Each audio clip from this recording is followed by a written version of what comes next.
Saat ini seluruh manusia di muka bumi sedang mengalami kebimbangan. Karena apa? Mereka sedang menanti, wait and see.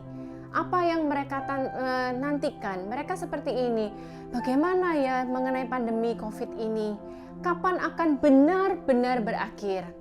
Para ahli biostatistika mengidentifikasi jumlah orang-orang yang terinfeksi dari hari ke sehari, berapa orangnya, tanggal berapanya, berapa orang yang telah sembuh, dan berapa orang meninggal. Untuk apa diidentifikasi seperti itu? Karena mereka akan menarik kurva kapan benar-benar ini benar-benar mulai menurun sehingga pemerintah dapat memberikan kebijakan, entahkah itu pelonggaran PSBB atau di negara-negara lain lockdown. Mereka membutuhkan data-data seperti itu. Manusia di muka bumi ini sedang menanti, dan itu pun belum dapat dipastikan 100%. Karena ada satu negara begitu dilonggarkan lockdown, apa yang terjadi? Mereka euforia, mereka masuk ke clubbing, dan ternyata 100 orang lebih terinfeksi kembali. Setelah itu manusia juga mereka menantikan apa ya yang akan terjadi setelah ini semua berlalu.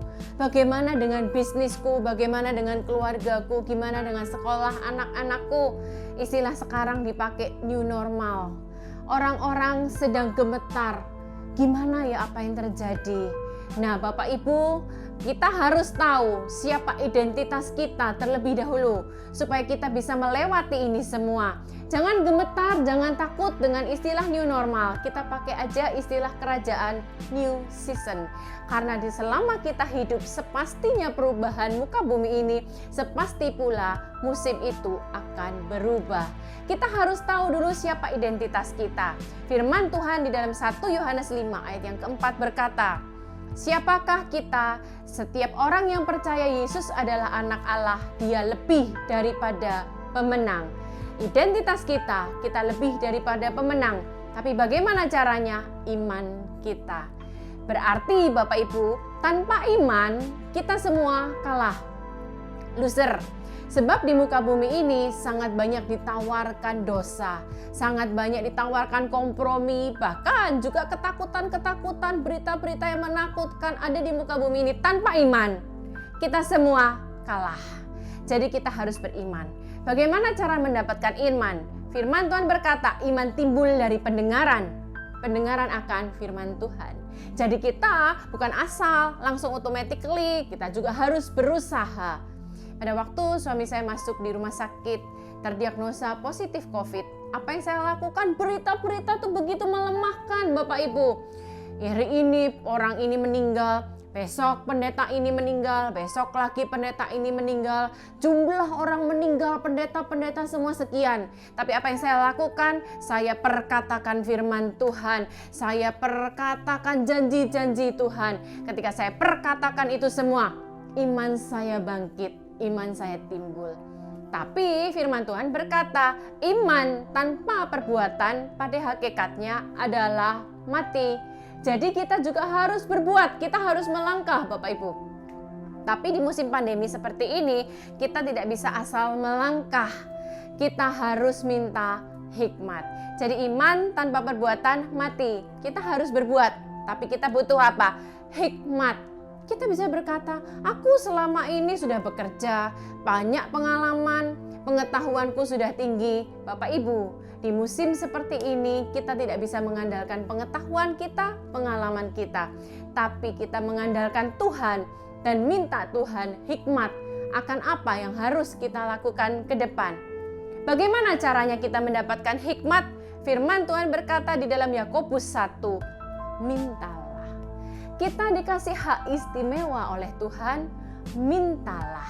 Cuman mari kita baca selanjutnya di dalam Yakobus 1 tadi, ayat yang ke-6 dan ke-7, ke-8.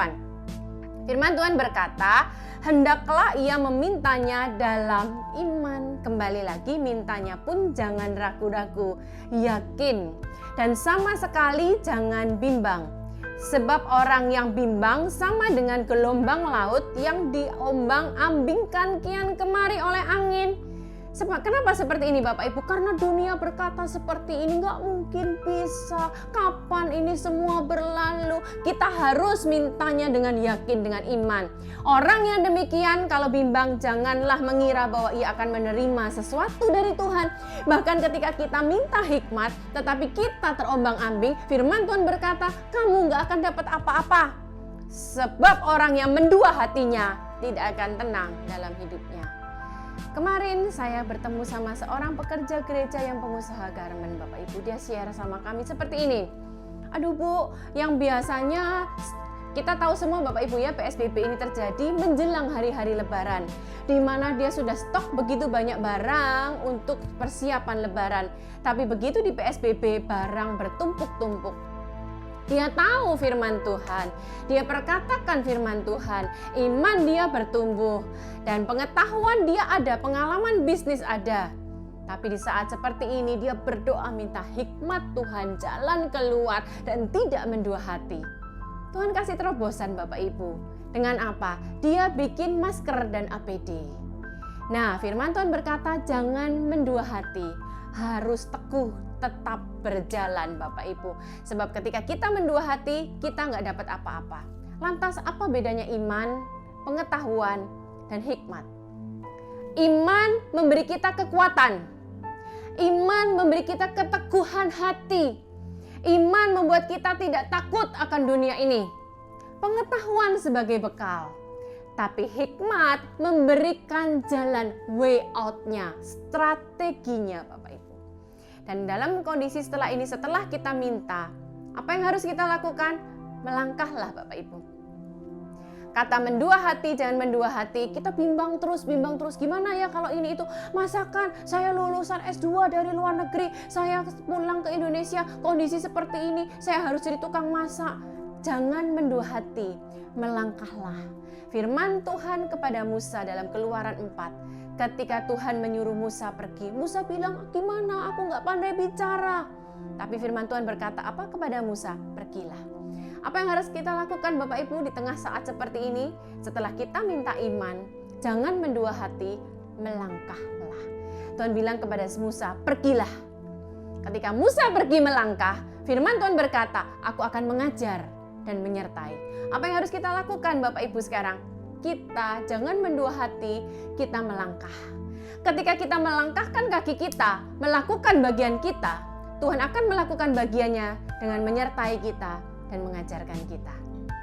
So, masuk new normal, new season, jangan takut Bapak Ibu. Mari kita beriman teguh, perkatakan firman Tuhan, minta hikmat, dan melangkah. Saya tutup dalam doa. Kami bersyukur Tuhan Yesus, nature kami adalah pemenang. Sebab ketika kami percaya kepada Yesus sebagai Tuhan dan Juru Selamat, kami adalah orang-orang yang lebih daripada pemenang. Dan kami mau iman kami, terus kami perkatakan firman Tuhan supaya iman kami bertumbuh. Dan saat ini kami semua minta hikmat-Mu Tuhan. Dan kami minta dengan yakin, dengan iman, dengan percaya Bapa di sorga. Kami tidak mendua hati. Kami mau melangkah sesuai dengan tuntunan hikmat yang Kau berikan. Dan kami percaya selanjutnya Engkau akan mengajar terus dan menyertai kami. Kami bersyukur, terima kasih Tuhan. Dalam nama Yesus kami berdoa. Amin. Tuhan Yesus memberkati kita semua.